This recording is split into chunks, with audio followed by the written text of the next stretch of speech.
Okay, so good evening, everyone. This is Jaycee the Guzman from Equilyst Analytics. So today I'm going to share with you 10 tips, especially for long-term investors. Okay, so 10 tips for long-term stock investors. But before we talk about the first tip, I'd like to give you a review of the Philippine Stock Exchange Index. Because since we're talking about long-term investing here, I think it's very important uh, for me to emphasize, some important principles of long-term investing. So here I'm using the first Metrosec Pro. This is the charting tool of the first Metrosec Pro through the trading view. Okay, so this is the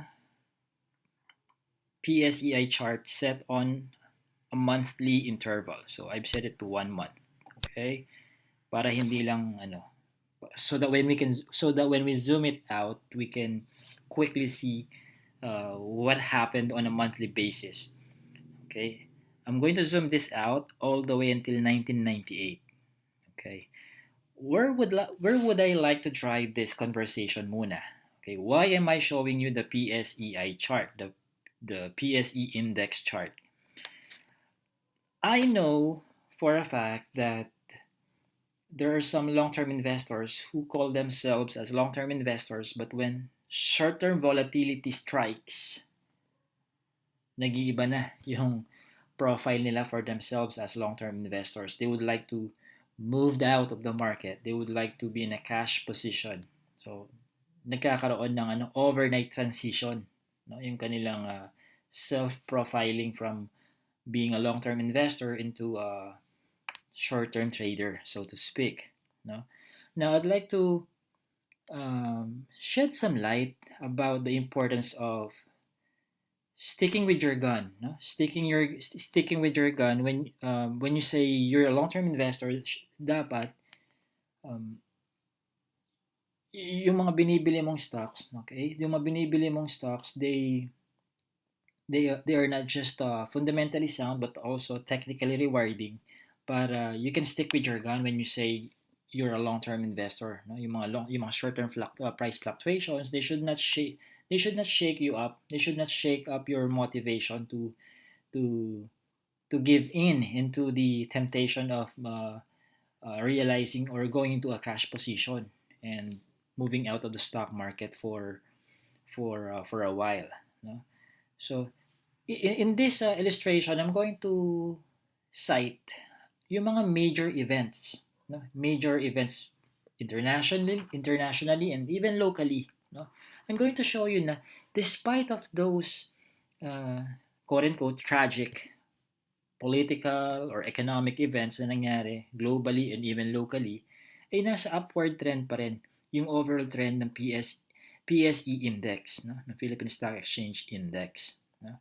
Ano-ano ba yung mga major events? No? Especially itong mga dives itong mga very deep dips, no? Deep dips na nakikita natin sa PSE Index chart, no? Ito, somewhere in 1998, and then meron dito banda sa 2008, no? So here, ano ba yung mga major events dito? By the way, I learned about the Philippine stock market in 2001, but even though I just learned about it and started with it in 2001, I also studied several uh, literature, books all the way to the 1800s or maybe older than 1800s, no? Related to the stock market.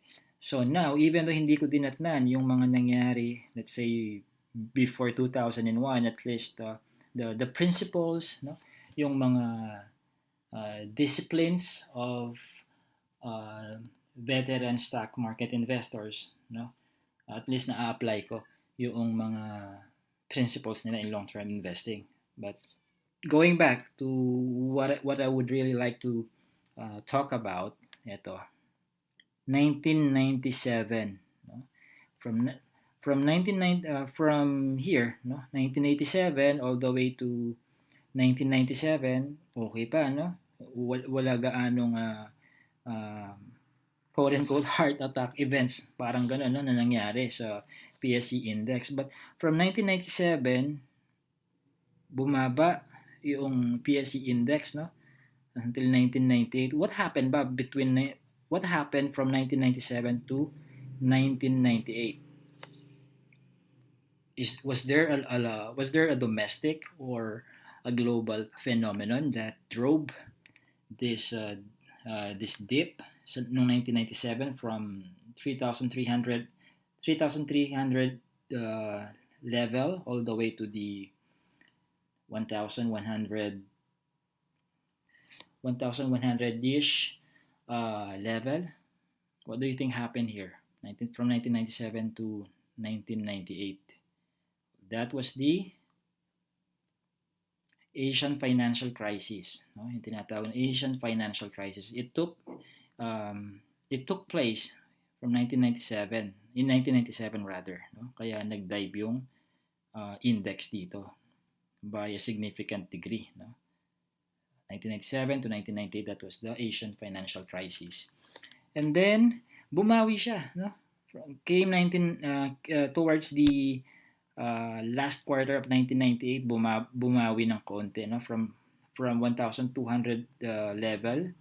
It managed to surge back to the 2,400 level, no? Unfortunately, from 1999 until 2002, nagplamet na naman, ano, nag-dive, it went down the hill. It went down the hill yung trajectory ng PSE Index or the PSEI. Okay, anong event dito? Anong event na nangyari? Was it political in nature, financial or economic in nature? Was it domestic? Was it a domestic or a global phenomenon? What do you think, guys? 1999 to 2002. Well, actually in 2000, from 2000 to 2002, dito nakita ng global market, not only for the PSE Index, no? Ano yung na-experience ng mga global markets dito? Yung tinatawag nating dot-com bubble, no? Dito in the US, in the major US indices, tinamaan yung mga internet-based companies, no? So we just follow suit, no? Alam natin yan, historical data shows that the PSE Index follows through kung ano yung nangyayari sa mga stock market major indices, particularly of developing countries, no? Or I mean yung mga first world countries, no? Such as the US indices, no? 2002 to 2000 and from 2000 year 2000 to 2002, doon nangyari doon nag-take effect yung impact noong tinatawag nating dot-com bubble or dot-com burst, no? Yung bubble burst ng dot-com era, no? But as early as 1999, no? Na-anticipate na ng mga tao, inumpisahan na nila yung panic selling nila. Okay? And then nag-recover na naman, no? In 2002, towards the last month of 2002, from 983 level, yung PSE Index, umangat siya ng 3,000, nasa 3,700 level. No? Definitely higher than where it was in 1997, no? 10 years after, no? Pero hindi ganun kalaki yung kalaki yung itinaas niya, no, from this level. 3,300, as you can see on the dotted horizontal lines, no? But nonetheless, ano yung point dito? The point here is that no matter what the circumstances are, no? Basta yung economic or yung fundamentals ng mga companies na kung saan ka naka-invest are fundamentally sound, strong yung kanilang yung financials ng company, tsaka yung kanilang growth trajectory or plans or expansion plans, babalik pa rin, no? It's just a normal reaction ng mga tao na kapag there's a domestic or global factor or catalyst na nagtitrigger dun sa rally, It's a normal reaction na makigaya-gaya yung mga tao doon sa panic selling na nangyayari doon sa mga global indices. No? But that was temporary. If you're into long-term investing, huwag niyong hahayaan yung mga short-term happenings na ma-influence nila yung inyong mga long-term decisions. No? Don't let short-term price fluctuations affect your long-term investment plan. No? Stick with yung mga price fluctuations na yan. They do not change. They can never change yung fundamentals ng company. No?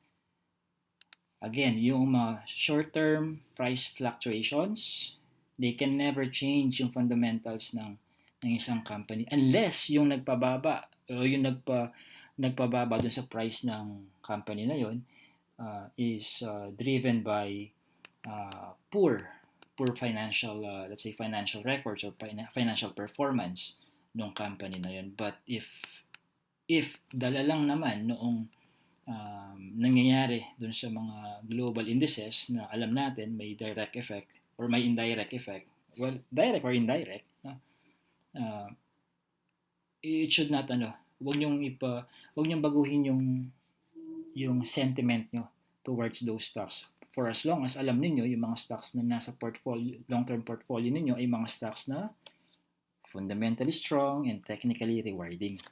No?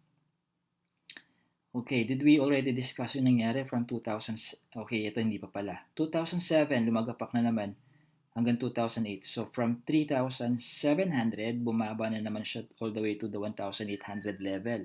No? Actually, 1,700 pa nga. Anong nangyari dito? No? 2000 to 2007. Some of you might be thinking ito yung EDSA DOS. No, it wasn't EDSA DOS ba? It wasn't in 2007, it was in 2001 yung EDSA DOS na yon, no? Well, balikan natin yung kanina. Ano yung sinabi kong global phenomenon na nangyari from 2000 to 2002, yung dot-com bubble, no? So isa na yon. Sige, include na ninyo yung effect noong EDSA DOS, political happening noong 2001. I think it was a 4-day event, a 4-day political event yung EDSA DOS na nagrarally yung mga tao. Isama nyo na doon, sige, doon sa mga catalysts na nagpababa sa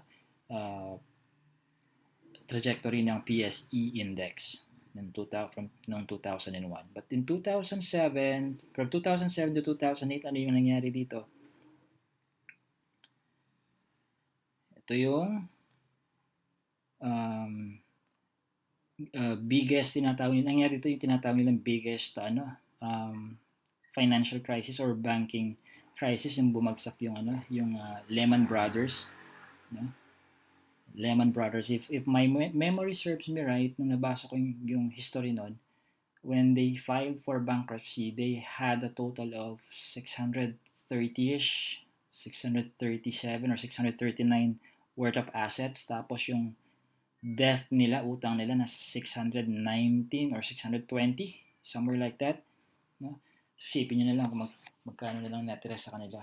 And during that time, Lehman Brothers was the biggest banking institution known in the world. No? And yet, bumagsak pa siya. So talagang nagpanic yung mga tao during that time. No? They did not care kung fundamentally sound. Most of the people back then, they did not care whether their stocks were fundamentally strong. Basta ang goal nila is umexit din because that was what the majority was doing. No? So, that's the lang. I understand mahirap na it's quite difficult to stick with your guns kapag when you see most people are doing the otherwise. No? Your discipline, your principle tells you that you will continue to top up, and then you see all around you they are selling their shares, no, especially at a significant degree. Mahirap, I understand, mahirap na maging loyal doon sa principles mo as a long-term investor when everyone around you are doing the exact opposite, no, ng ginagawa mo. But that's the opportunity, no? Kapag ka nagpapanik yung mga tao, no? Nagpapanik sila not because um, not because yung buy case nila naging majority ay false na yung buy case nila. Pero I mean kapag majority ng tao nagse-sell out kahit na intact pa yung buy case nila, for you, I advise na maging consistent pa rin, no? Sa buying decision. Don't base your buying decision as a long-term investor. Do not base your buying decision sa kung anong ginagawa ng mga kakilala mo, friends mo, o ng kamag-anak mo, kaklase mo, katrabaho mo, ka-friend mo sa Facebook. Do not base your buying decisions on what they do. Base your buying decision doon sa kung anong sinasabi ng buy case mo. What is this two-word phrase, no? Buy case. Ano tong buy case na to? It's a list of reasons. List of reasons ng ano? Reasons of what? List of reasons that made you buy this particular stock in the first place, no? So po pwedeng mga fundamental reasons. Should be, kung long-term investor ka, no? Fundamental reasons muna. Pumapangalawa lang dapat yung technical reasons. So, intact pa ba yung buy case mo? How intact is intact for me, no? Kung at least 80% true pa yung buy case mo, then you keep on buying, no?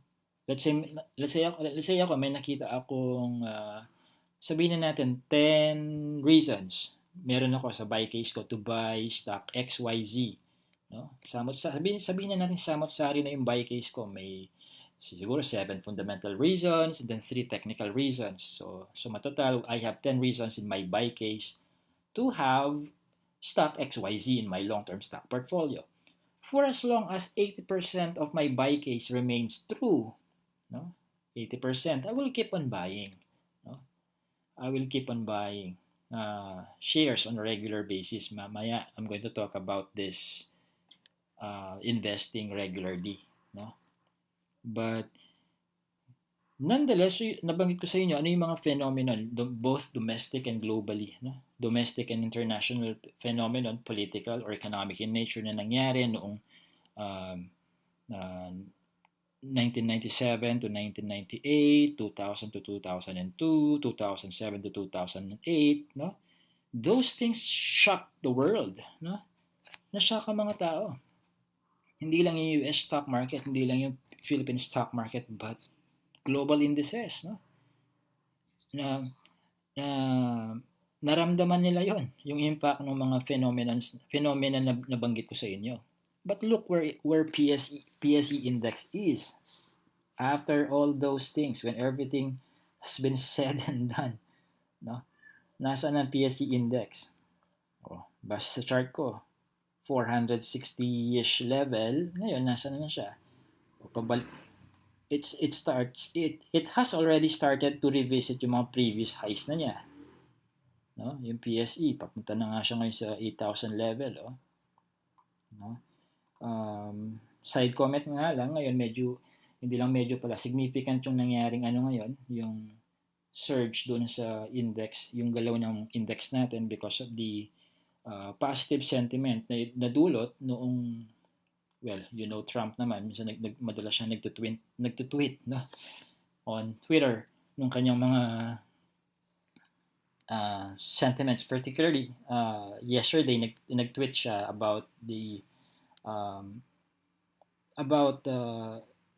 dun sa, I think positive yung nakikita nila. They remain optimistic, no? Optimistic siya doon sa pagkakaroon ng deal with China in relation to the ongoing tariff war or trade war with China ng US, no? Positive siya na magkakaroon sila ng win-win deal ng counterpart niya na si Xi Jinping, no? So, yun.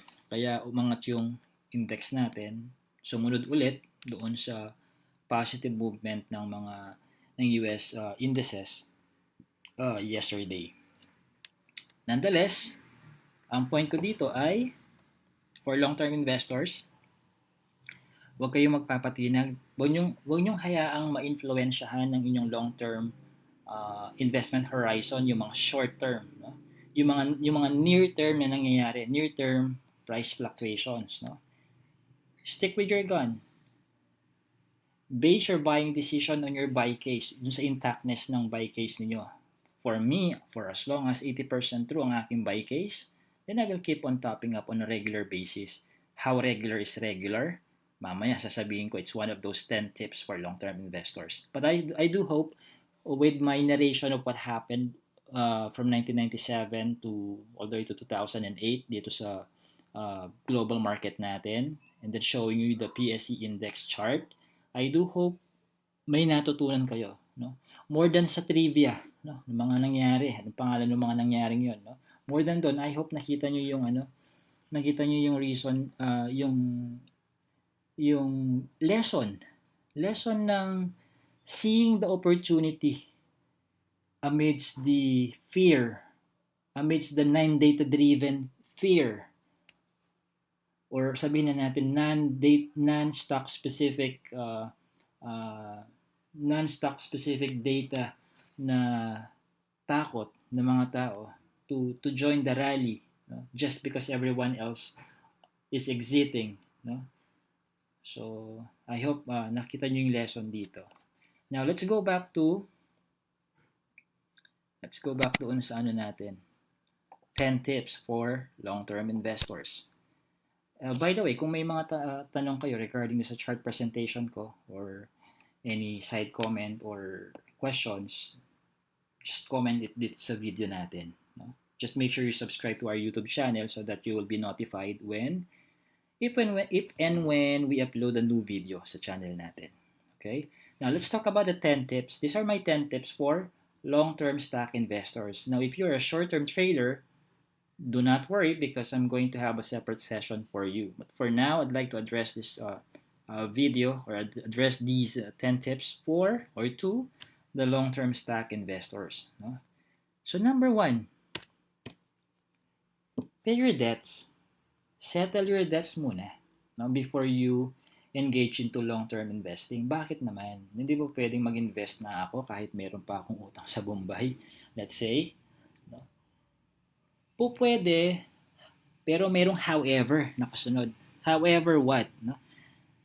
Kung mag-i-invest ka sa stock market and then alam mong may posibleng humabol sa'yo, no? At kapag nagipit ka ng husto, especially if dinaan sa legality yung gipitan, no?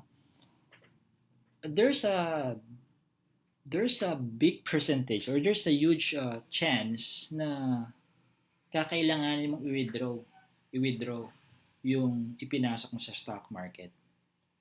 So masisira lang yung momentum mo, and worst, baka masira pa yung gana mo, mawalan ka pa ng gana to pursue yung nasimulan mong pag-i-invest sa stock market. So might as well clear your debts muna. No? Personally, yun ang ginawa ko before I invested heavily in the stock market, no? And even with other investment assets or with other asset class of investments, no? I settled my debt muna, 100%. No? Even today, yes, we still use credit cards. Meron pa rin akong credit card. My wife has her own credit card. But our personal rule, kung gagamitin namin yung mga cards at the end of the month or on or before the due date, no? Actually before the due date, ako, I admit it, I'm obsessive compulsive pagdating sa utang. Sometimes nga, pagkagamit ngayon, when we go back home, babayaran ko na agad yung kung magkano, no? Yung na-swipe na amount dun sa card. I really don't want to have to have debt, no? In any form. No? As much as possible. Actually, yung principle ko, my personal principle when it comes to spending, no, is I should only buy a certain item if I can afford to buy 10 pieces of that item. So, kung hindi ko kaya bumili ng 10 piraso ng bagay na yon, whether cellphone yan, laptop, kotse, no? Or sabihin na lang natin yung mga ano na lang, no? Simpleng bagay. Hangga't di ko kayang bumili ng 10 piraso nun, um, I'm not going to buy. I'm not going to buy the item. Especially kung want lang naman siya at hindi siya need. No? In connection pa rin into paying your debts, um, paano ba nag-occur in debt? No? Kapag may binibili tayo, especially kung hindi naman siya need o kung hindi naman siya money generating item, especially kung want lang naman siya. No? Ako, smartphone ko. No? Recently lang ako nagpalit ng smartphone. I think the previous smartphone that I had, I was using it for about 5 or 6 years before ako nagpalit. No? Ang habol ko lang naman actually sa smartphone is yung nakakapag-text ako, nakakapag-internet for the business. No? It's not for gaming. It's not for gaming purposes. No? So, before I bought a new phone, no? Kasi yung phone ko dati is nag-freeze na, no? Or hindi na normal yung functionality niya sa katagalan siguro. No? Nagpabalik-balik muna ako ng ilang beses dun sa store kung nasaan yung natitipuhan kong smartphone unit. No? It is to assess myself kung kailangan ko ba talaga to or nadadala lang ako doon sa human side ko na gusto ko magkaroon ng phone at hindi lang basta phone kundi latest na unit, branded na phone. No? I'm not just going to mention the the brand name. No? Nagpabalik-balik ako siguro doon mga 3 to 4 or 3 to 5 times. No? And later on, it dawned on me, hindi naman pala talaga yung brand ang kailangan ko, kundi yung functionality lang. So I settled with a lower, with another brand na cheaper, pero yung mga functionalities na kailangan ko lang, no? Personal and for business purposes, ay nandun naman. No? Speed, storage, no? Not so much on the quality of the camera. No? So, yun. By doing that, na-prevent ko yung sarili ko to use my credit card, no, on something na hindi ko naman na yung presyo ay labis siya doon sa features na kailangan ko lang. No? So pay your debts first. No? Pay your debts first before you continue investing or even before you get started investing in the Philippine stock market. Second one, set a financial goal. Set a financial goal. Ibig bang sabihin nito, you need to identify first magkano yung target amount mo and why you are investing in the stock market. Yes, it's a good practice. I am going to give you 2 reasons bakit kailangan mong iset yung financial goal mo before you start investing in the stock market. The first reason is, once you have determined your financial goal kung magkano at kailan mo gustong or wini-wish na ma-hit yung goal na yon, you will be able to identify kung tamang asset class ba si equity investing para doon sa gino-goal mo, no? Or baka naman pang mutual fund yung goal mong yan, no? O baka naman pang balanced fund, no? May halong bonds at saka equities, balanced fund. Kung aggressive yung financial goal mo, let's say you want, sabihin na natin 1 million. 1 million in 5 to 7 years. Kunyari, sabihin natin ganun. No? 1 million, 5 to 7 years. Kung aggressive yung goal mo, no? When we say aggressive, high risk ito, no? Mas mataas ang risk, equities ka. No? Kung hindi naman aggressive yung goal mo, hindi malakihan at hindi medyo malaura-urada yung mabilisan yung panahon na gusto mo lang hintayin to achieve that goal, that financial goal, baka pwede naman yung mutual funds, no? Kaya yung balanced fund, yung bonds, no? So yun, that's the first that's one of the reasons bakit kailangan iset ang financial goal. Again, to determine the right asset class for you. Base doon sa amount na ginagol mo at yung time horizon kung kailan mo gustong matupad yun sana. Pangalawang reason kung bakit kailangan iset ang financial goal is para alam mo, para makompute mo kung yung napili ba, yung akmang asset class doon sa goal mo ba, ay kaya ba niyang doblehin or para ma-measure mo, makuha mo yung rough estimate kung kailan posibleng madoble yung amount na yung amount na gusto mong i-invest doon sa asset class na yon. So for example, ang goal mo pala ay 1 million nga, 1 million pesos in 5 to 7 years. Tapos gusto mo every year, let's say every year ay gusto mong mag-invest ng 100,000 pesos worth of shares sa Philippine stock market. And then you would like to know kung kailan kaya madodoble yung 100,000 mo, no? Kung lang naman kung sabihin natin consistently 12% per year ang growth ng Philippine Stock Exchange Index. Sabihin na natin yung binili mong nag-iisang stock na binili mo ay consistent siyang nagre-register ng 12% growth, yung equity, no? Yung price niya nag-grow siya by 12% each year, no? Although hindi literal na nangyayari palagi ito sa stock market. I'm just creating a scenario, ha. Don't assume na palagi consistently for 5 to 7 years na 12% lagi ang growth ng price ng mga shares sa Philippine Stock Exchange, no? This is only an example. So sabihin na natin nag-invest ka sa stock XYZ. Ang plano mo ay maglagay ng 100,000 pesos worth of shares sa stock XYZ every year. And then gusto mong siguro for 5 to 7 years na gusto mong malaman kung yung bang ginagawa mong yon ay kailan kaya niya pwedeng madoble yung 100,000 pesos mo? Kailan kaya magiging 200k kung every year ay nag-grow by 12% yung stock na investan mo?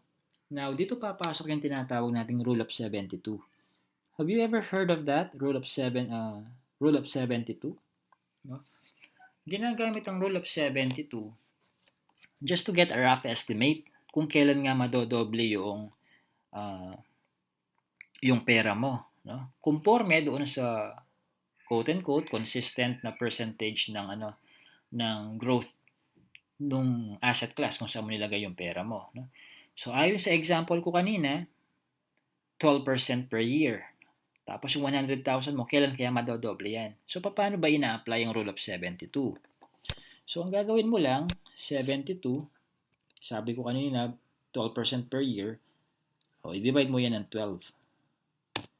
So, rough estimate, yung 100k mo, madodoble yan into 200k after 6 years kung, no, if and only if every year consistent na 12%. Hindi bababa, hindi tataas. So, rough estimate yan, no? When we say rough estimate, hindi yan yung actual na mangyayari, no? Kung gawin nating literal, realistic, no? Gagamit ka na ng mathematical logarithmic functions, no?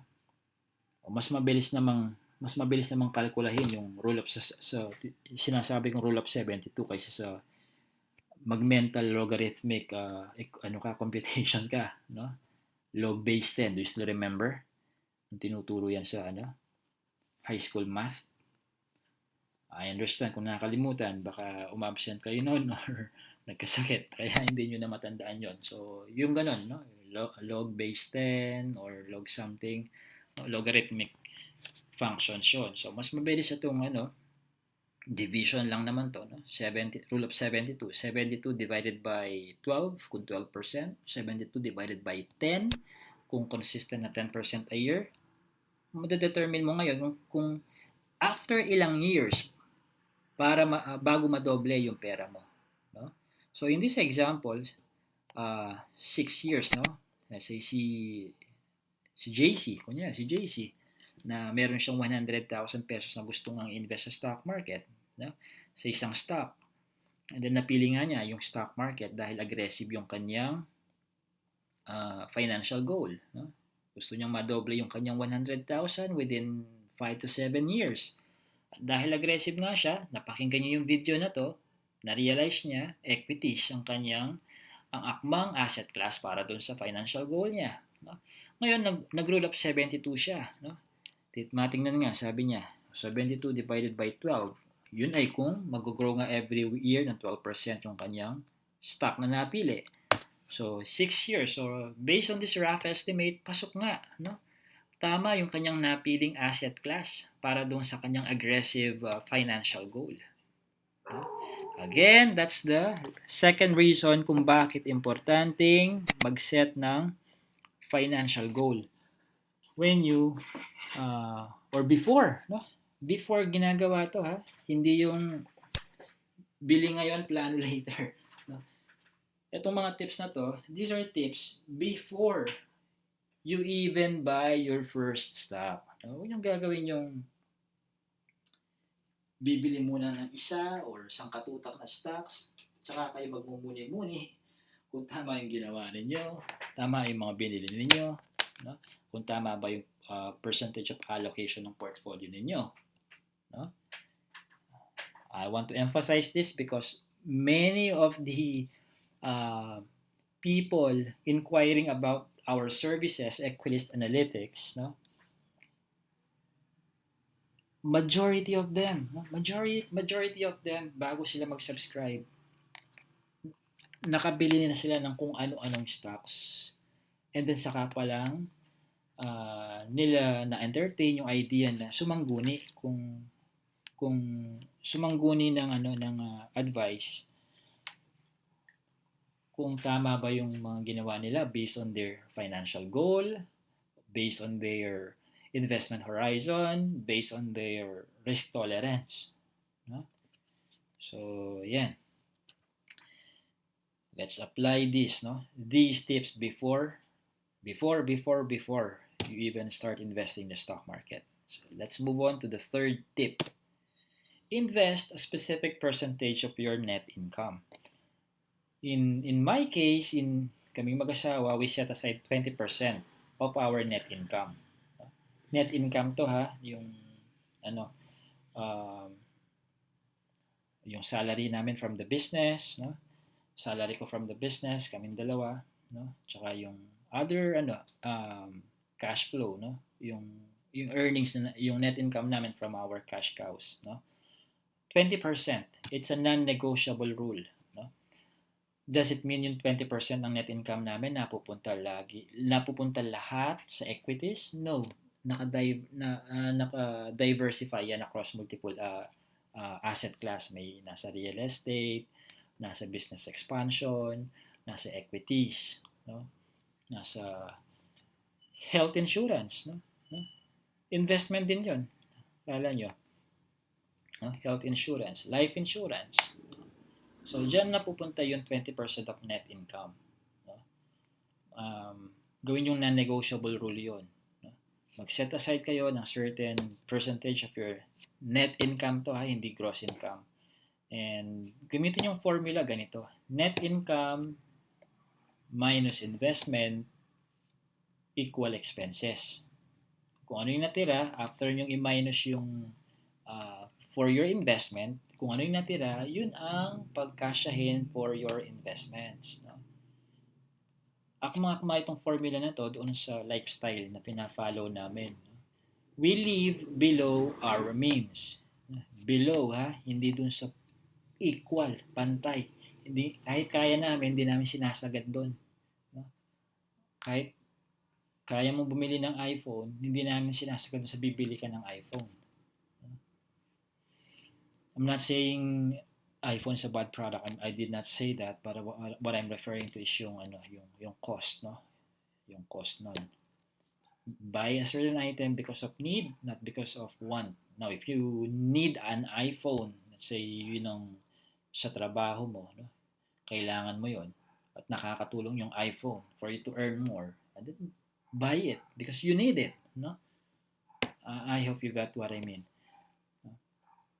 Nonetheless, balik tayo dito. You set a specific percentage of your net income and make it non-negotiable. At ayusin natin yung equation natin doon, no? Net income minus investments equals expense. Ibig sabihin yun, kung ano yung natira para doon sa expense na yun, yung difference yun ang budget niyo for the expense. No? Kung yung natira, kung yung difference ay hindi pa kaya yung trip to saan? No? Trip to Disneyland, Hong Kong Disneyland, mag-trip to Jerusalem muna kayo. Kuha kayo ng monoblock, ticket muna doon. Kidding aside, follow this number 3. No?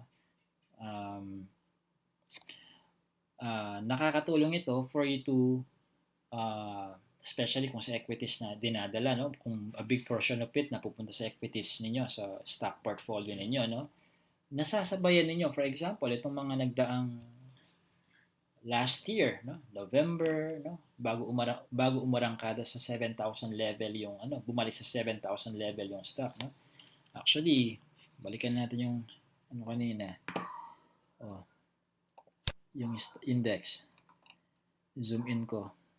Noong bumalik siya sa 6,000, no? 6,600. Bumalik sa 6,000 level yung stock noong kailan to? Balik tayo sa 2008 na lang para mas recent. Bumalik yung index natin, PSE Index, sa 6,911 last June 2018. No? So kung nag-i-invest ka regularly, no? And then you buy doon sa price points na sinasabi ko for our clients, let's say subscriber ka ng Equilyst Analytics, no? Bumibili ka not at any price, kundi doon sa mga price points na sinasabi ko, binibigay sa mga clients on a daily basis, then you can take advantage itong mga dips na to because these dips are opportunities. No? They are great opportunities in disguise. No? They are opportunities disguised by the fears of other people na nagsisell down not because nagiging fundamentally weak na yung mga stocks nila but because naging marupok lang yung kanilang paninindigan or hindi solid yung kanilang pagiging long-term investor talaga. No? Wala silang buy case na tinitingnan, sinunod o in-establish. No? Those people are yun yung mga taong nagde-decide whether buying or selling decision based on I think, I feel, I believe. No? Walang data-driven na basis. No? So, yun. That's one of the benefits na naidudulot ng setting aside a certain percentage of your net income. No? Yung kanina, yung peso cost averaging. No? Baka yun ang, alam ko yun ang naisip ng ilan sa inyo. Peso cost averaging is buying specific shares of a specific stock on a regular interval at any price. Nag-agree ako hanggang doon sa on a regular interval but not anymore doon sa at any price. No? Hindi ako sangayon doon sa bibili ka ng stock sa kahit na anong price lang. No? Bibili ka dapat doon sa kasi may paraan naman eh. Bibili ka saan dapat? Yun ang tanong. Bibili ka doon sa mga price points. Kasi po pwedeng hindi lang naman isa itong price point na to. Ano ba itong price points na pinapatungkulan ko? Ito yung mga price points that got the biggest volume and the highest number of trades. Kung saan talaga nag-uumpugan, no? Yung mga transactions, yung mga trades. No? O kunyari, yung stock nag-trade between 1.50 pesos, 1 peso and 50 centavos hanggang 1.60. No? 1.50 to 1.60. Bakit ka magmi-mini-mini mo na lang doon sa between 1.50 to 1.60 kung nakikita mong 75%, kunyari, no? Kung nakikita mong 75% ng total volume, real time, sa kaorasan na yon, sa minutong yon, sa segundong yon, kung 75% ng volume ay nasa 1. Sabihin na natin 1.54, no? At nagkataon na yung biggest volume nandun din. At nandun din sa area na yon, sa price point na yon, yung highest number of trades, no? So, alam mo ngayon na, teka, favorite spot itong 1.54 na to ah. Intraday high, 1.60. Intraday low, 1.5. Ngayon, yung naispatan ko, yung price point na may highest number of trades at biggest number of volume sa 1.54. 75% nandun. So, there's a 75% chance sa maghapong ito na magpapabalik-balik ang presyo ng stock na to sa 1.54. Pwede ka namang good till cancel, order type. If you're using First Metrosec like I do, pwede nyo naman gamitin yung GTW or GTM, good till week, good till month na order type. No? Mapaprocess yung order niyo kapag tumugma yung price na sinet nyo doon. No? Kung nagtitrade ang stock na to, yung kinukwento ko ngayon, at nagtitrade siya at 1.58, no? I-set nyo 1.54. Kung nakikita nyo doon sa mga price points na binibigay ko sa inyo, if you are one of my clients sa Equilyst Analytics, no? Hindi parada niyo sa 1.54. No? Hindi naman tayo nanguhula na, ito, feeling natin, no? We think, we feel, we believe. Babalik ulit sa 1.54 yan. Hindi naman tayo we think, we feel, we believe. We see on our data na 75%. No? I'm just making a situation, no? Hindi naman laging 75%. No? Sa situation, sa scenario na to, 75% ng volume na kay 1.54 at siya rin yung may pinakamaraming number of trades na nangyari. No? So, again, peso cost averaging, nag-a-agree ako hanggang doon sa at regular intervals. No? Buying shares at regular intervals. No? Pero hindi na doon sa part na at any price. No. Nakikita ko naman, pwede ko namang makita kung saan mas magandang bumili ng price. No? And I also wrote, dami ko ng article sa sinulat dyan sa Equilyst.com, sa jcdeguzman.com, sa stocksignals.ph. Ang dami ko na sinulat na article proving na mas maganda yung bumibili ka ng na yung ginagamit mo mga price points ay yung mga price points that got the highest number of trades and the highest number of volume and the biggest number of volume kaysa doon sa dumedepende ka lang totally sa buy below price. No? Pag sinabi kasi buy below price, paano kung yung buy below price ay 100? Actually, literally, ang ibig sabihin nun, bahala ka sa buhay mo. Saan ka bibili? From 100 below. Diba? So, bakit instead na dumepende ka doon sa bahala ka sa buhay mo mode kung saan ka bibili, magmula sa buy below price na dinilagay nila, pababa, ba't ka bibili doon kung may paraan naman pala para makita kung saan yung mga presyo or price points mismo na nakatanggap ng biggest volume at highest number of trades. Diba? Make sense? Okay. Balikan natin yung 10 tips. We're done with the third tip. Punta na tayo ngayon sa fourth tip. Buy shares of companies that you do not need to check 24 hours a day, 7 days a week. No? I understand kapag bago-baguhan ka lang, let's say kaka-approve lang ng online stockbrokers account mo kay First Metro Securities, I understand. Well, nandun yung excitement. Bilang bago nandun yung excitement, panay ang silip. No? Or hindi naman panay, hindi siguro 3 times a day. 3 to 7 times a day. Sisilip-silip ka sa portfolio mo. No? Tumaas ng 1 centavo, yippee hey. No? That's okay. No? Pinagdaanan ko rin yun. Lahat naman yata ng bagay na bago nakaka-excite, nakakatuwa, na silip-silipin ng relatively mas madalas. No? Pero kung 1 year ka na dyan, no?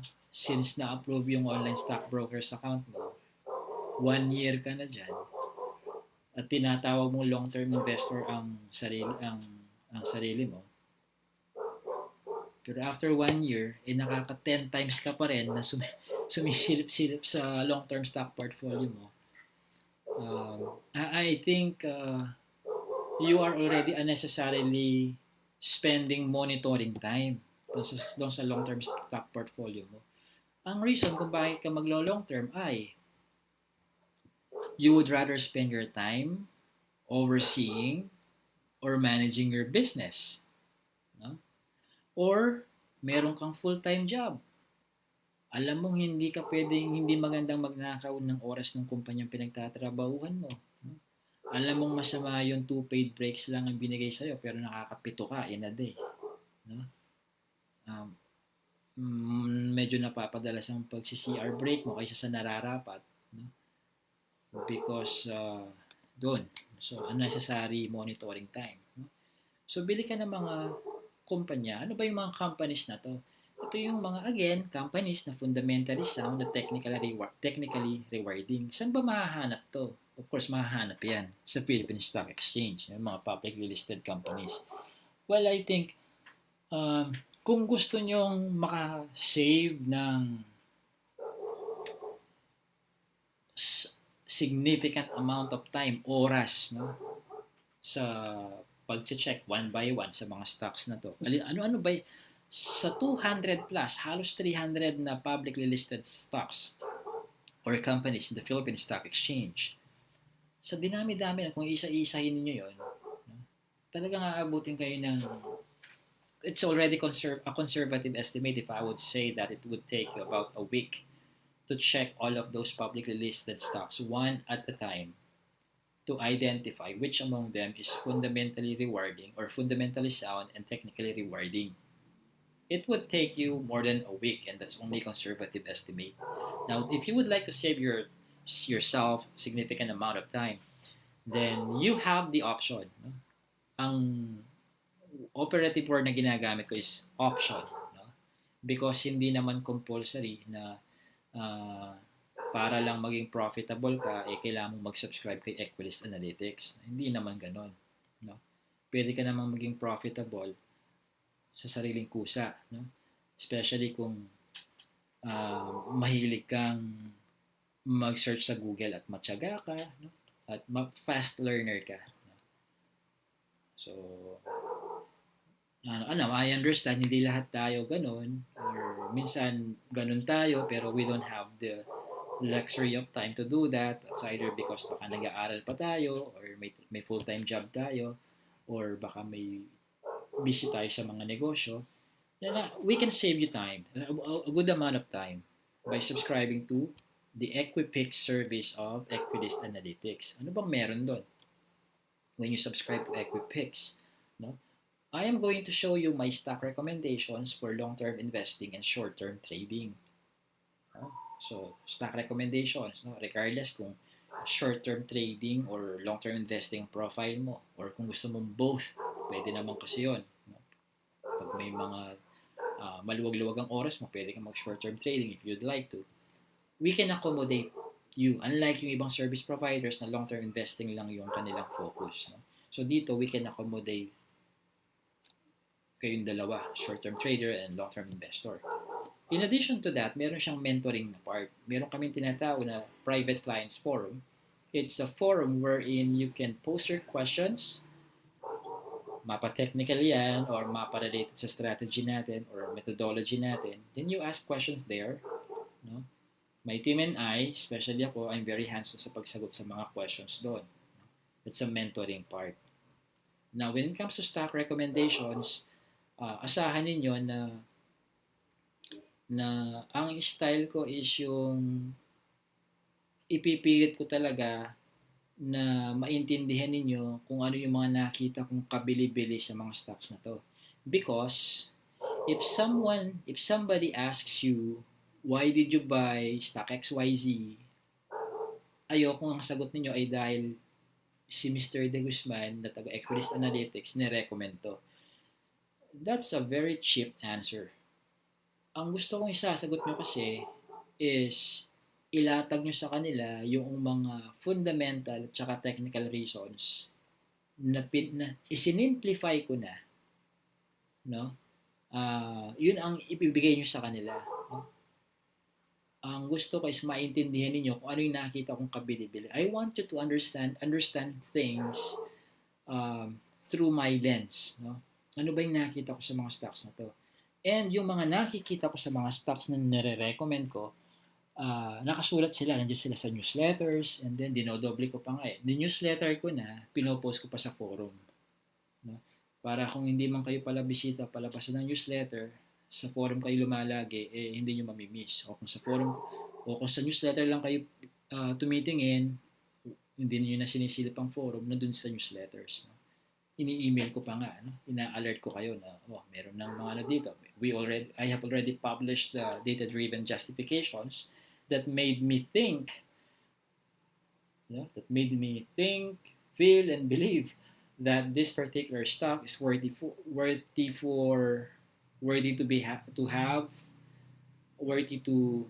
be in your portfolio for the long haul or even for the short-term trading kung yun man ang nakita ko sa stock na yun. No? So buy shares of companies that you do not need to check 24/7. Okay? The fifth tip for long-term stock investors is this one. Only invest the amount of money that you don't need for at least 10 years. No? For at least 10 years. What's the purpose for this? No? The purpose for this is that para hindi nagagalaw, no? Or even more than that, it's para malaro talaga ng stocks, matake advantage talaga ng cash nyo, yung cash position nyo dun sa growth ng stock. Para matake advantage niyo yung growth ng stock kung saan nyo man nilagay yung pera ninyo. No? Na yung the power of yung parte na doon, yung power of compounding, although mamaya I'm going to elaborate on the power of compounding din. No? So, kapag dinadagdagan nyo lang yan, no? Hindi sana yung dagdag ka ngayon, bawas later, and then bawas ulit, and then dagdag. Mas marami pa yung withdrawal sa deposit, no? Sa top-ups. No? So, ano lang, consistent lang. Yung kanina, the rule of the 20% rule. No? 20 set aside sa amin, 20%. Sa inyo, if you would like 25, the younger you are, the bigger the percentage that you can set aside. The bigger the percentage of your net income that you can set aside, the younger you are.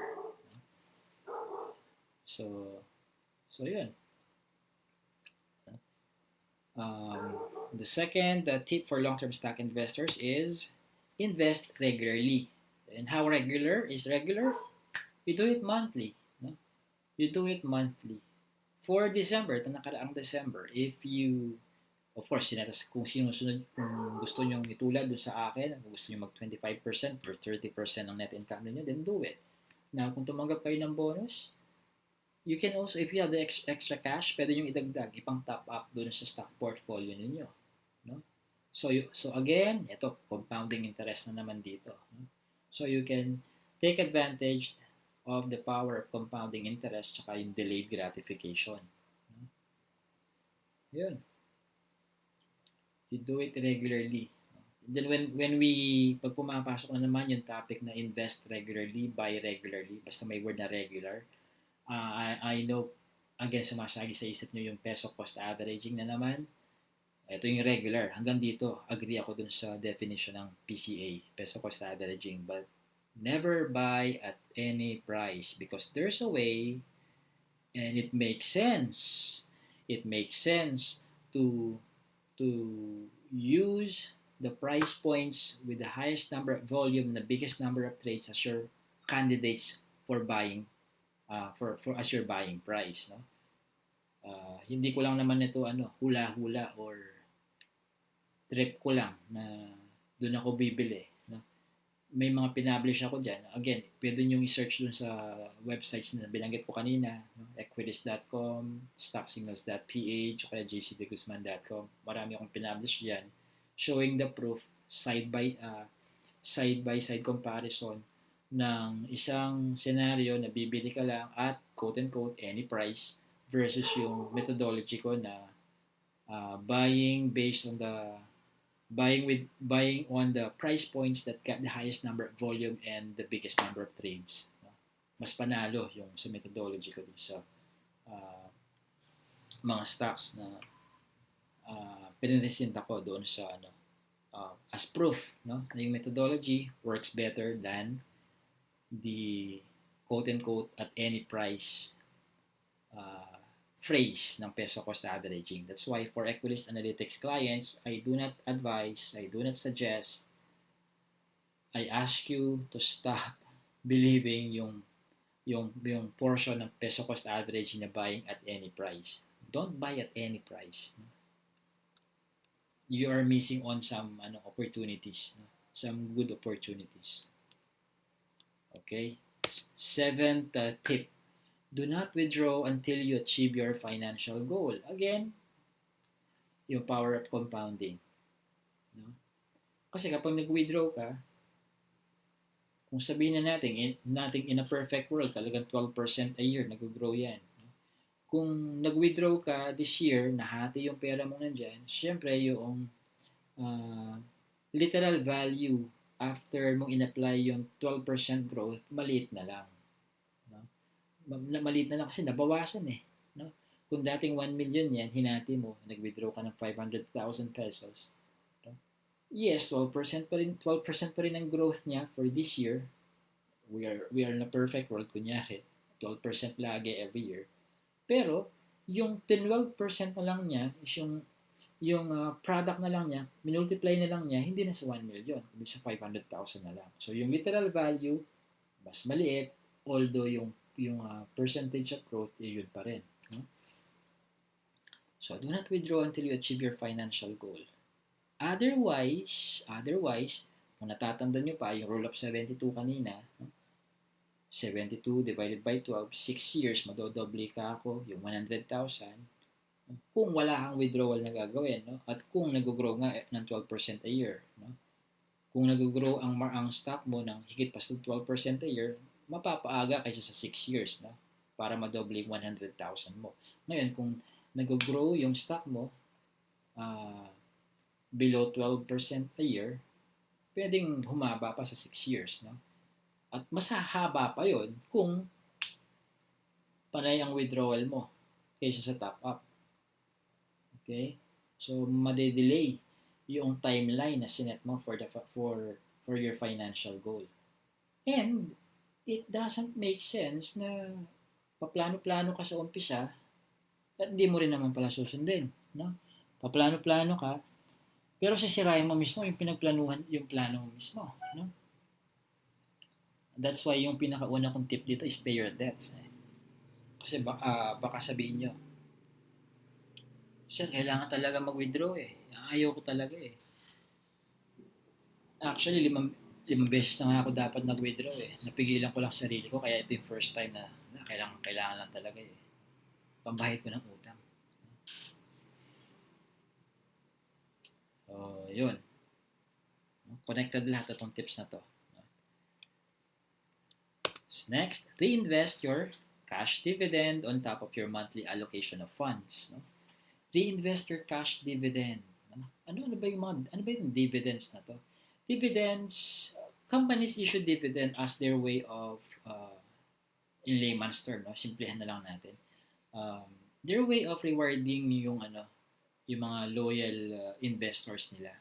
Well, of course, companies have other reasons, have more technical reasons than that. No? Especially kapag meron silang available cash na tapos wala silang business expansion or wala silang alam na paglalagakan noong extra cash nila, sometimes they decide to distribute it among their shareholders. No? Kaya meron tayong mga dividends. No? May stock dividend, may cash dividend. No? So, yun. Yung stock dividend, it's automatically added onto your number of stocks for that particular dividend issuing stock. Nadadagdag yon kailan? Hindi sa mismo ex-dividend date, no? Doon sa record date or hintayin niyo yung email notification ng broker ninyo. No? Minsan kasi hindi siya lumilitaw doon sa stock portfolio ninyo sa mismong record date. Minsan you will have to wait for a day after the record date. No? O kaya, especially kapag tumatama ng weekends, o kaya holiday. No? Mas maigi, hintayin nyo yung email notification ng broker ninyo. Most of them, if not all, send an email notification once your dividend, regardless if it's a stock or a cash dividend, they send an email once that dividend is added onto your portfolio. Okay? Now, kung cash dividend yan, huwag withdraw, hayaan nyo lang dyan sa buying power ninyo. No? Pag nag-top up kayo, nag-deposit kayo ng pang top up, sinasabi ko, invest regularly eh. So, kung nagdagdag kayo ng pang top up ninyo, isama nyo na yung cash dividend na yun. Do not withdraw. Idagdag nyo siya sa buying power ninyo. Number 9, educate your relatives about stock investing. Okay, I think this is the most boring part. I know, no? But sino pa ba ang magtuturo? Sino pa ba ang uh, mas effective na teacher kundi yung mismong naka-experience dun sa ituturo niya? Diba? So kayo yun, tayo yun. No? Now, if you have done your part, I know may mga relatives and friends tayo talaga na isinusulong yung kahit na gaano kung pa siya kahusay na i-explain, talagang ipinagdidiinan pa rin nila that the stock market is gambling, no? Scam, meron silang polluted understanding, especially kapag yung nagkwento rin sa kanila only has second hand information, no? So pinagpapasapasahan nila yung maling understanding of how the stock market works. Sadyang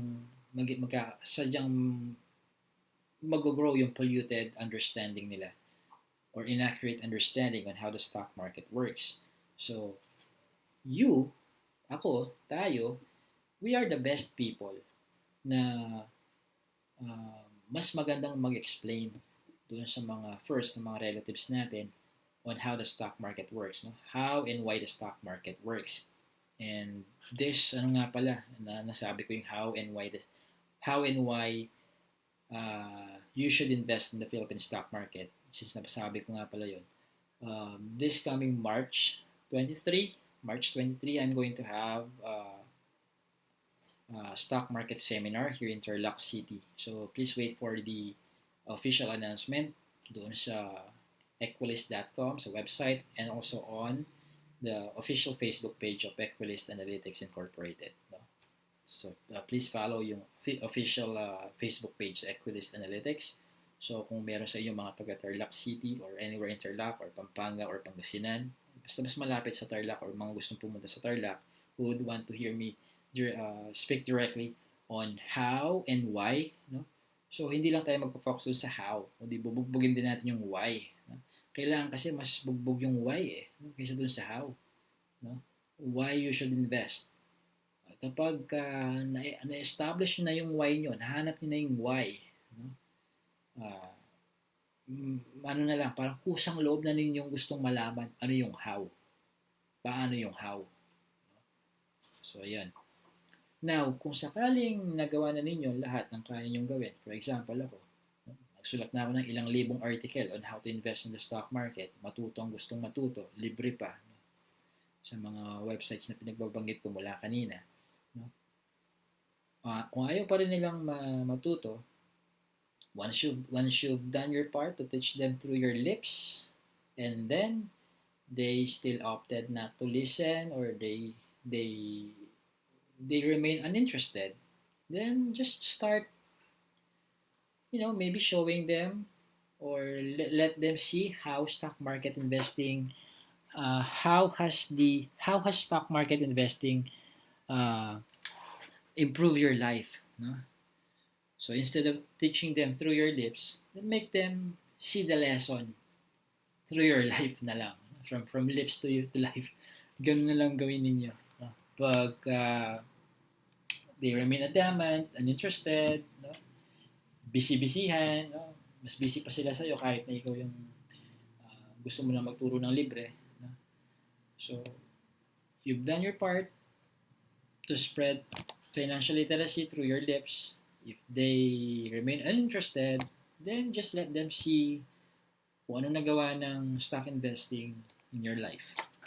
Okay? So last but not the least, grow your cash flow so that the value of your monthly investment grows. What does this mean? A few years ago, I sent a newsletter to our clients, to my clients. Sabi ko, um, cash cow first, stock market second. Mauuna yung aregluhin niyo muna yung mga cash cow niyo bago yung stock market. That's common sense sa totoo lang. Bakit? Paano siya naging common sense? Bakit? Saan mo ba kukunin yung perang pang ilalagay mo sa stock market kung wala kang cash cow? Diba? Yung trabaho mo, kaya business. Dalawa lang naman ang pwede mong doon pa pwedeng panggalingan ng perang ilalagay mo sa stock market. It's either from your job or from your uh, business. So, grow your cash flow first, no? Because the stock market can only multiply what you feed it. Again, the stock market can only multiply what you feed it.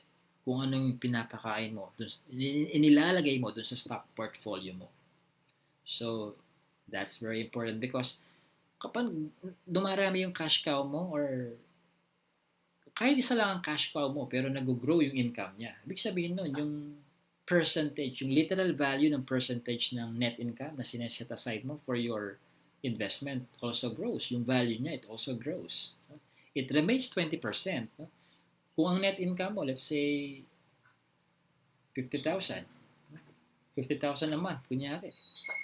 Ano yung 20% ng 50,000? It's 10,000 pesos. Paano kung yung net income mo on a monthly basis naging 100K? No? And then, nag-stick ka doon sa 20%, pag-set aside ng 20% ng net income mo. It's still the exact same banana, 20% pa rin, but the value of that 20% jumps or doubles from 10,000 to 20,000 pesos. No? Because 10% of 100,000 is 20,000. 20% of 100,000 pesos is 20,000 pesos. No? Yung value ng percentage ng 20% o kung ano mang kung how much percentage man yung sineset aside mo from your net income, lumalaki yung value nun. That's the logic behind growing your cash flow. Cash flow first, stock market second. Kung anong laki ng value na inilalagay mo, pinang-top up mo on a regular basis, I don't know kung ano yung frequency ng regular sa inyo. Kung pwede weekly, twice a month, monthly, quarterly, lumalaki yung value nun. Okay? So those are the 10 tips, no? I-recap lang natin lahat, no? Balikan lang natin. Number 1, pay your debts. Secondly, set a financial goal. Number 3, invest a specific percentage of your net income. Fourth, buy shares of companies that you do not need to check 24 hours a day, 7 days a week. Fifth, only invest the amount of money that you don't need for at least 10 years. Sixth, invest regularly. Do it monthly. Okay, do it monthly. Seventh, do not withdraw until you achieve your financial goal. And eighth, reinvest your cash dividend on top of your monthly allocation of funds. Ninth, educate your relatives about stock investing. If you've done your part by teaching them through your lips and they remain uninterested, then just let them see how the stock market, or what the stock market has done through to your life. 10th, grow your cash flow. Stock market first, cash cow first, stock market second. Okay?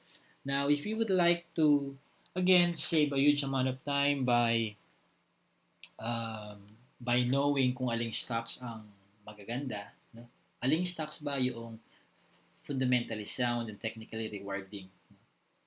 Madaling sabihin yung no? Nagra-rhyme fundamentally sound, technically rewarding, magandang pakinggan, but if you're a beginner, I'm telling you, it's a huge amount of work to identify which if you're a beginner pero kung veteran ka na, medyo na lang yan, paklik-click ka na lang. Sa isang tingin sa financial statement, minsan mabilis mo na lang mai-scan kung fundamentally sound ba itong company na to, may hocus-pocus ba silang ginagawa sa financial statements nila para lang mapalitaw na bloated yung income, no? Especially last quarter of the year na, no? 2018, baka may kineri over from 2019 na utang or something else, no? So, minsan sa isang tingin na lang kung veteran ka, ma-identify mo. But if you are relatively new into stock investing, marami ka pang i-google, marami kang kailangan panoorin sa sa YouTube para lang maunawaan mo kung ano yung mga price multiples na ginagamit ng mga analysts to evaluate or to come up with to identify the valuation of stocks, kung overvalued sila, undervalued, or um, fairly valued, no? Ano yung mga price multiples na yon, ano ba yung price to book value, ano ba yung price to earnings, no? Ano ba yung earnings per share, no? Katakot-takot na pag-google at YouTube muna ang gagawin mo. And once you know all of those stuff, the next thing that you will have to go through is saan mo kukunin yung data. No? Sa broker meron. No? Sa First Metrosec may ganun data. No? But if you would like to save yourself a huge amount of time, no? You can subscribe. You have the option. Again, you have the option lang naman. No? Subscribing to Equilyst Analytics is not the only way. Again, it is not the only way for you to be profitable in stock trading and investing in the Philippine stock market. It's only one of your options. No? If you would if you are attracted, if you think I make sense dun sa mga methodology, logic na sineshare ko sa inyo, particularly doon sa sinasabi ko na sa peso cost averaging, inaagrihan ko lang doon ay hanggang doon sa invest regularly na part, pero not doon sa buy at any price. Kung nag-agree kayo doon sa logic ko ng gano'n at nabasa nyo nga yung mga articles na pinublish ko bilang pruweba, solid proof doon sa sinasabi ko, kine-claim ko, if you like my style, no? The simplification, especially doon sa mga free articles na pinopublish ko doon sa website. If you like my style, if you like my methodology, if you like how I teach, no? If sa mga freebies pa lang, marami ka na natutunan, and how much more kung magsasubscribe ka, then you have the option to subscribe to Equilyst Analytics. And paano ba mag-subscribe? You'll just have to go to equilyst.com. This is the website. And then go to services. No? Services, Equipix. Click on Equipix. If you would like to, you can also watch this video. No? Para lang yung summary ng kung anong meron sa Equilyst Analytics. No? And for the services, kiklik nyo yung Equipix. Equipix, ano ba yung makukuha nyo dito? There's three major stuff na mapapakinabangan nyo ng gusto sa Equipix. No? Isa na dito yung stock recommendations, yan, no? Stock recommendations for short-term trading, stock recommendations for long-term investing. By the way, hindi lang to basta-basta yung yung pinapaskill ko lang yung mga stock ko kung ano yung mga kailangan basahin niyo or bilhin niyo, but I also publish simplified fundamental and technical analysis, no? Hindi duduguin ng ilong ninyo. At kung sakali mang yung simplified version ko ay hindi pa pala ganun kasimple, no? Para sa inyo individually, then meron tayong private clients forum. Kaya may mentoring part, no? Hindi lang ito puro stock recommendations, may mentoring din. I know yung para sa akin minsan yung pagka simple na nga para sa akin, minsan hindi pa pala simple sa ibang tao. So meron tayong platform wherein you can ask questions, no? Regardless kung nag-request ba kayo ng stock analysis o gusto nyo lang ng clarification doon sa trading method na tinuturo ko. With other service providers, stock recommendations lang. Let's say magsasend lang sila ng newsletter. And then sometimes base doon sa mga testimonials na nababasa ko dito from our clients na nag-subscribe, I'm not just going to mention the name of the service provider kung saan sila galing.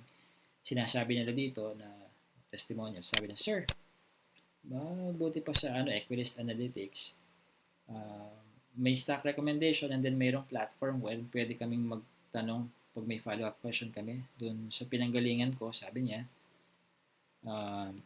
pagkasya nila ng newsletter twice a month, if I have some questions, especially kung technical, wala akong mapagtatanungan. Wala akong mapagtatanungan na ano, if I have some follow-up questions sa with regard to sa newsletter na pinadala nila. But with Equilyst Analytics, may stock recommendation na both for short-term trading and long-term investing pa. Ini-explica pa kung ano yung nakikita nilang kareko-recommend. No? Meron pa kayong mentoring part. Pwede kami magtanong. No? So, those are the three things. So, for 1 year, it's 4,740. For 6 months, it's 2,500. And for 1 month, it's 495. I would advise na yung 1 year ang kunin ninyo. My advice does not come from the perspective of sales. Na hindi porke mas mahal to, mas malaki yung income. Hindi. That's not my point. At hindi rin yung, siguro sa inyo, motivation yung savings. But para sa akin, hindi naman din yung savings ang motivation ko dito kung bakit ko nire-recommend sa inyo to. Ano yung reason ko? It's because mayroong sariling methodology, yung Equilyst Analytics. No? Doon pa lang sa peso cost averaging, hindi na ako nag-a-agree doon. What more yung iba pa? Mayroon pa tayong tinatawag na price volume distribution, top 10 players charts na ginagamit. No? So, hindi ito common. No?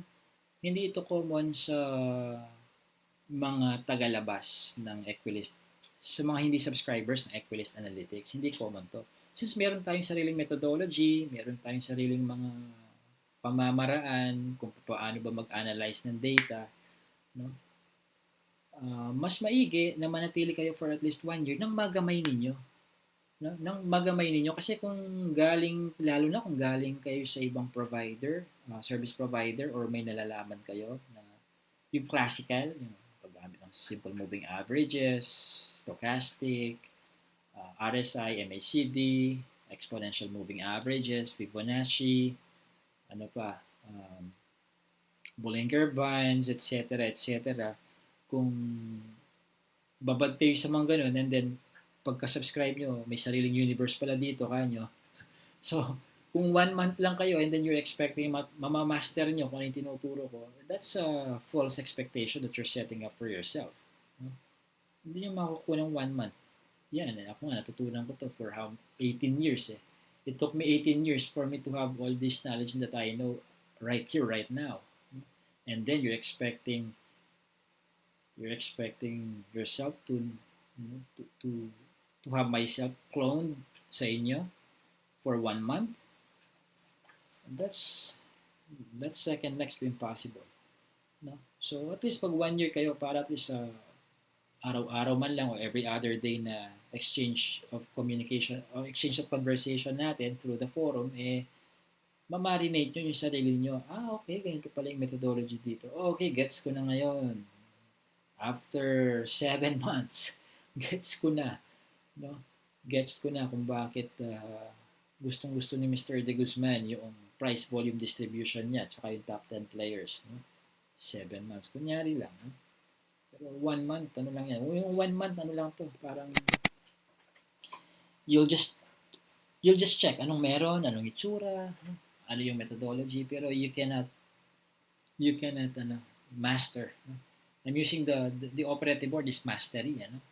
Kasi it doesn't make sense. Ang gusto ko ma-master nyo yung methodology natin para ma-take advantage talaga yung power, yung profitability, yung resulta niya in terms of profit.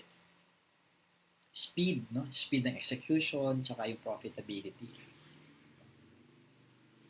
So, that's it. So, pag nasa Equipix page na kayo, first, you need to fill out this initial registration. First name, last name, email address, and then register. Hindi pa tapos ang registration doon. You will receive an automated email that contains the registration completion link, URL, link. Kiklik nyo yun. Just in case after a few minutes, wala pa sa inbox, silip kayo sa spam folder ninyo. Most likely, doon napadpad yung automated email that contains the registration completion link. I-click nyo yung link na yon and then complete your registration. It will ask for your other personal information like mobile number, address, etc. So, once na natapos na ninyo yung inyong, nakumpleto nyo yung registration ninyo, you will be redirected to your account. Dito kayo maglalagin sa member login.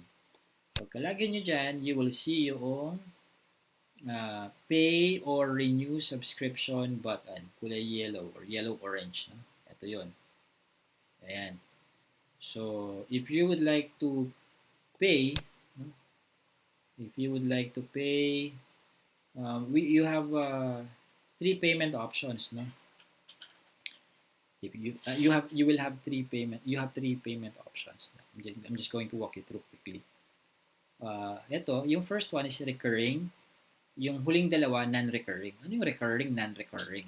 Recurring, ito yung magbabayad ka through your credit card or debit card o kaya PayPal balance. Through PayPal lahat yan. Yung recurring. Yung recurring, through PayPal lahat. No? Ano yung significance ng recurring? Ibig sabihin nito, dun sa billing cycle mo, automatic kang makakaltasan, matcha-chargean ka. Anong benefit nun? Kung kasing non-recurring ang pinili mo, tapos busy ka sa trabaho mo o sa negosyo, tapos wala ka ng time na lumabas, inabutan ka ng expiration date ng subscription mo o membership. So, mangyayari ngayon, dahil hindi ka nakapag-renew, hindi mo kami na-notify na nakapag-deposit ka na pala ng renewal mo for your membership, mali-deactivate yung account mo. Automatic yun ng system. I-deactivate ng system yun. So, mas maganda yung recurring.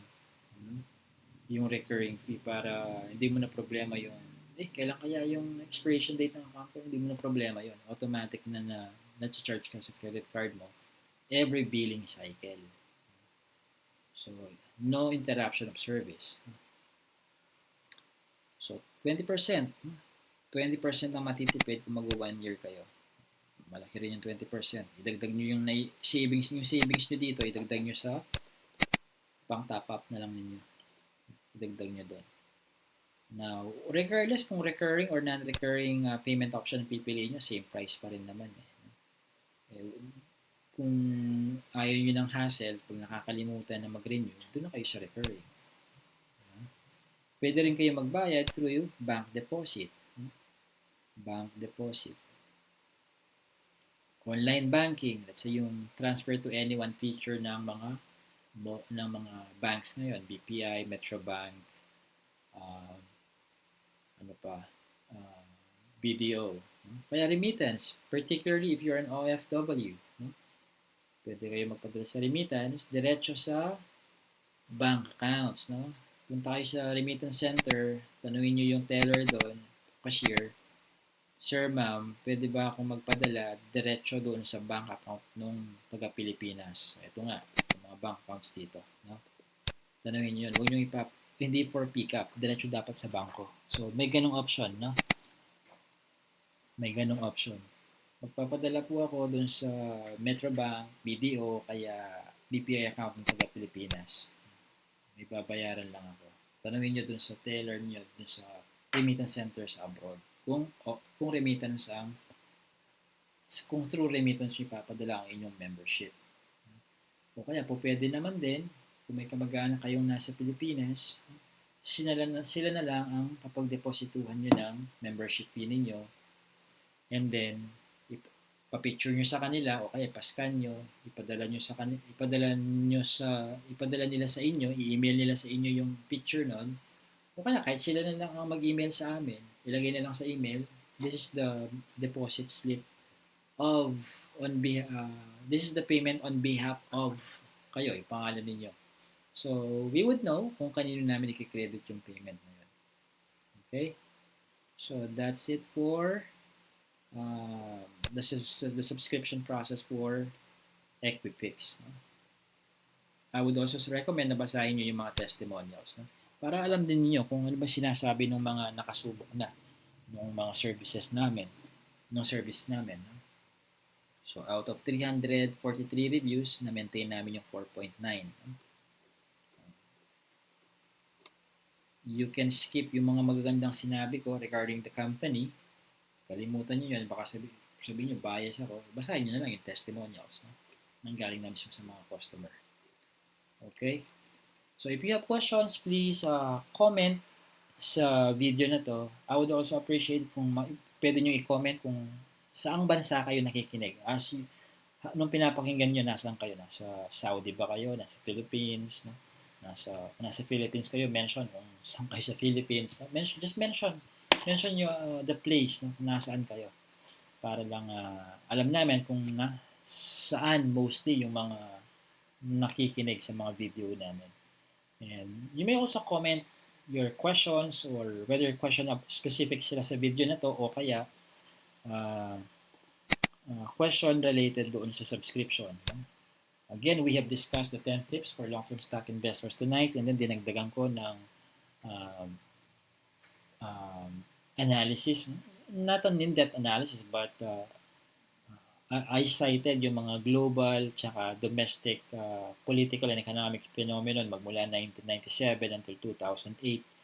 And then, pero uptrend pa rin after all of those events, unwanted events, walang may gusto sa mga yon, still, uptrend pa rin ang overall trend ng PSE Index, no? PSEI natin.